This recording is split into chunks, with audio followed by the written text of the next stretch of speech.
ini joget-joget di depan gajah yang sangat besar.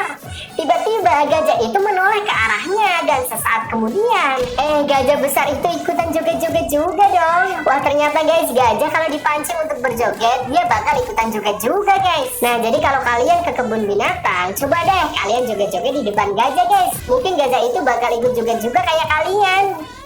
Setiap hari bocah ini selalu pakai celana dalam di kepala. Dia pakai pas tidur, pas main, bahkan berangkat sekolah juga dia pakai dong. Gara-gara itu di sekolah dia jadi dikatain sama teman-temannya. Karena aneh banget kan, masa pakai celana dalam di kepala. Bahkan ayahnya juga sampai dipanggil nih sama gurunya ke sekolah. Si ayah jadi malu dong, anaknya dimarahin. Celana kuningnya juga akhirnya diambil. Bocah ini nggak mau, dia berusaha ngerebut sampai jadinya malah robek tuh celana dalamnya. Si bocah sampai nambah celananya pakai lakban, tapi pas dia pakai lagi ternyata udah beda guys. Jadi dia suka pakai celana dalam di kepala karena ajaib, dari celahnya dia bisa ngeliat almarhum ibunya. Sekarang nggak bisa. Bocah ini sedih banget sampai tiba-tiba dia ketemu lagi sama ibunya di dalam mimpi, dan si ibu ngasih pesan supaya anak ini ikhlas terima kepergiannya. Si bocah juga tahu ayahnya ngerasa bersalah sampai berusaha menjahit celana dalam itu lagi. Dia akhirnya maafin ayahnya karena sebenarnya dia sayang sama kedua orang tuanya. Yang sayang ibu absennya pencet like-nya, yang sayang ayah pencet subscribe, yang sayang semuanya pencet dua-duanya ya.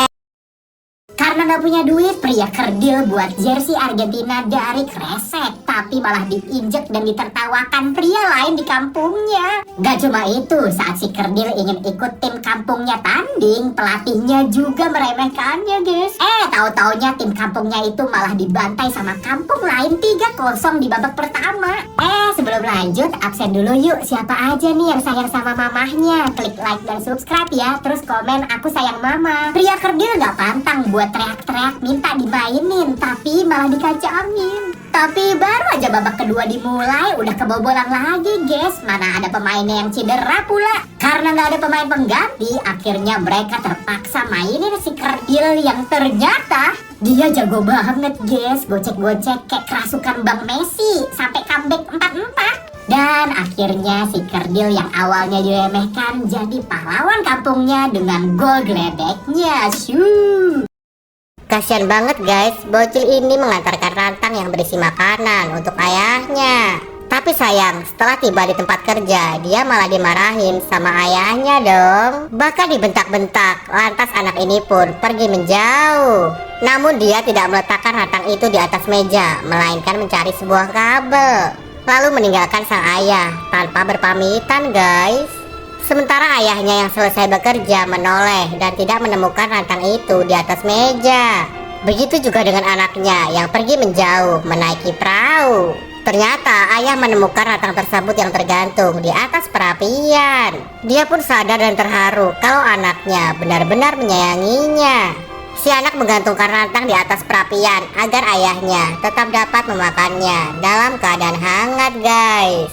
Sungguh contoh anak yang berbakti, yang sayang sama ayah. Buktikan dengan cara komen aku sayang ayahku, terus like dan subscribe.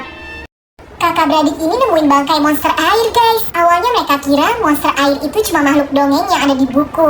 Ternyata beneran ada. Si Ade langsung teriak-teriak ngasih tahu ibunya kan kalau mereka habis nemu monster air. Jadi kedengeran sama seorang pria jahat. Dan pria itu malah mau ngaku-ngaku jadi orang yang nemuin bangkai monster itu.